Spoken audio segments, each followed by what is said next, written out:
quick question, how confident are you at making NPCs? For me, I've never really had a problem with it, but I've seen quite a few sources online to help people who aren't as confident. So, let me walk you through the very simple but very effective way of making NPCs. First of all, what is the purpose of an NPC?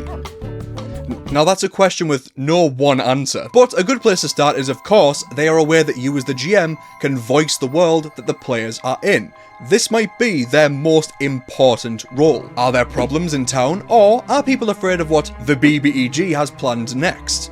Well, have an NPC say so. Another purpose is for the players to get feedback from the world around them. If you're running around saving the day, then having NPCs react in thanks can feel very rewarding, especially if those NPCs were dismissive of you when you first met them. Also, what I feel is slept on as a purpose for NPCs is the fact that they are great contrasts for the player characters. If you're playing as super cool warriors or wizards, a mundane NPC who looks at you in awe can really be a simple way to show how cool your characters are. Also, we can't leave out the fact that NPCs act as great quest givers. I always feel that a worrying or helpless NPC makes for a much more compelling quest source than just a dusty old bounty board. So, in brief, NPCs allow you as the GM to structure the game and speak through your world. They can also act as great contrasts against the player characters, so PCs can roleplay around the NPCs' perhaps strange morals like a villain, or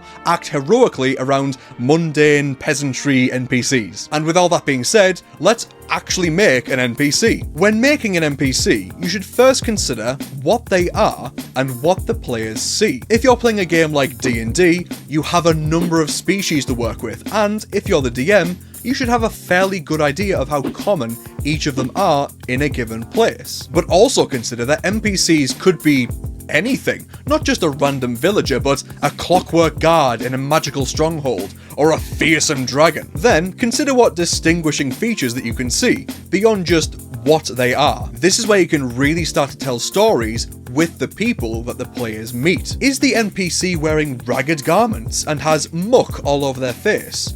Are a lot of the villagers like this, except for one richly clothed gentleman riding on his high horse. That in itself presents a story that you don't have to spell out to the players. What else can you see? Are they holding something? Are they scarred on the face and hands? Do they look nervous or angry?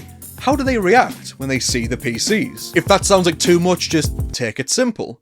What would the player characters see upon meeting this person? What information would you like to know if you were sat on their side of the DM screen? Once the players know what they're looking at, consider what purpose the NPC serves, as we discussed before. Is this NPC going to be the party's next quest giver, or are they just there to project an opinion held by the people in this world? An opinion that might not even be said directly to the players, but instead, the player characters just overhear it in their own little conversation. Do they represent the paranoia in town? Do they represent the poverty in this village? Does this thief display how the city is not as pure as it once seemed? Some NPCs can be deployed to provide a challenge for the players to deal with, and a silly NPC can simply be thrown to your players to provide some much needed levity after a very hard dungeon crawl. Once you have the required parts of an NPC, as in what they are and what their purpose is, you're done. That's a great NPC, well done. But before you click away, let's go over some aspects of an NPC that either may not be brought up and therefore you don't need to worry about it, or they're completely optional. First of all, their name. You may present a random villager to ask the players to investigate the nearby enchanted forest, but then one of the inquisitive players asks, "What's your name?"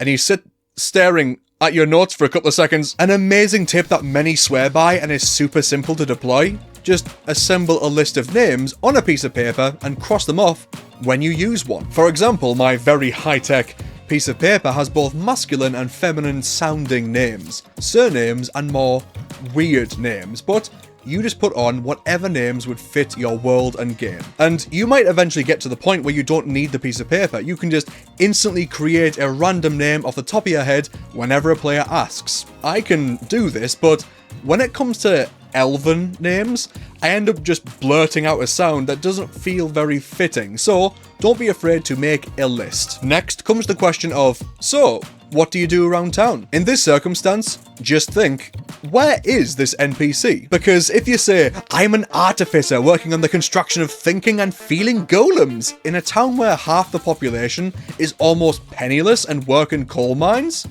that other dude is going to seem really out of place. Then again, if you can give a great reason why this makes sense, then go for it. To go a bit more advanced, think not only just a random job, but how common that job is in this town. A mining town will probably have a lot of miners spelt with an E, and a given town will probably have at least one butcher, or guy whose job it is to prepare food for others to purchase. And finally, giving your character a memorable voice. Don't worry about voices. It's completely optional. It's fine. I say that, but for me personally, I actually feel more comfortable doing voices for my NPCs, but you might be the complete opposite. Don't let anyone tell you that a good NPC needs a memorable or wacky voice. And with all that considered, you can make your own NPCs. Feel free to do so before the session and make some notes about the NPC to bring with you, or just add details as you introduce them. Who or what is this NPC? What do they look like? And what is their purpose in the game? And potentially, what's their name and what's their job when they're not just sitting around talking to the players? My top tip for making NPCs, locations, magic items, whatever it is, as I lay out in this video here, you can add details to everything and anything by just considering what the thing is, give an interesting detail, but add a complication. For example, there is a quiet NPC sitting alone in a tavern. He is covered in artistic nautical tattoos. Sounds like a pretty cool dude. But he is talking to himself in a creepy language that you don't understand as he stares longingly at his stew. And of course, if you're short on ideas, there are plenty of random NPC detail tables out there that you can steal, plunder, take what you want from. However, just to add my own spin on the conversation regarding the excellence of random tables, I would suggest that you prepare the stuff from the tables by rolling beforehand or just looking at the list of stuff and choosing an option at the table while you're playing. And I say this because if you want to immerse your players in the world that you've created and the players then ask, what is this NPC's name? And then you grab your dice, roll them, look to your right a bit and say, Gilbert, because by doing this, you've just hinted at the lower importance of this character if you've just made them in front of the players. A very similar thing happens when the players ask, what is this, let's say, tavern called? And then you look at them and say, I don't know, give me a name. While it can be super fun for more chilled out games to let your players decide the name of the tavern, even if it's wacky and fun, in more immersive games, you've just told them that it's not real, because it didn't even have a name. What, the store owner opened a whole general store and didn't call it anything? Buckyballs buy and sell, I don't know. With all the tips that I've went through in this video, you should have all that you need to make great NPCs. If you say that you struggle to make NPCs, it's probably because you've been led to believe that it's something much more complex and grandiose than it needs to be. You can do this, no doubt about it. Go ahead, go make some great NPCs. Thank you for watching, and if you like this video and you want to see more like it, click the video on screen to see how to make anything more interesting in your games. I love you all, and I'll see you next Saturday.